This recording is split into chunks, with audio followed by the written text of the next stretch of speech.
বাজারে গেলাম, হাতে ব্যাগ, মনে মনে ভাবি আজকে এমন রান্না করব যাতে ফুলকপিও গর্বে ফুলে যায়। দোকানদার বলল, ভাই ফুলকপি নেন, আজ ফ্রেশ মাল। আমি বললাম, দেখে তো মনে হচ্ছে এখনো বাগানে ঘুমাচ্ছিল। বাসায় এসে ফুলকপি ধুয়ে কেটে নিলাম, এমন করে কাটি যেন ফুলের দোকান খুলি।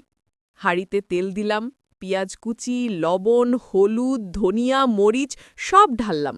গন্ধে প্রতিবেশীরাও হাঁ করে তাকায়। তারপর ঢুকল আসল হিরো, চিংড়ি মাছ। চিংড়ি ঢুকতেই রান্নার থেকে এমন শব্দ এলো যেন ঝাঝা, যেন কড়াইতে পার্টি চলছে। ফুলকপি, ডাটা আর আলু দিলাম, বললাম, তোরা আগে সেদ্ধ হ, পরে ফুল আসবে। সব ভালোভাবে নরম হলে ফুলকপি ঢুকল, যেন রানওয়েতে নায়িকার এন্ট্রি। রান্না শেষ হতেই ঘ্রাণে মনে হলো, এই তরকারি খেয়ে কেউ ডায়েটের কথা ভুলে যাবে।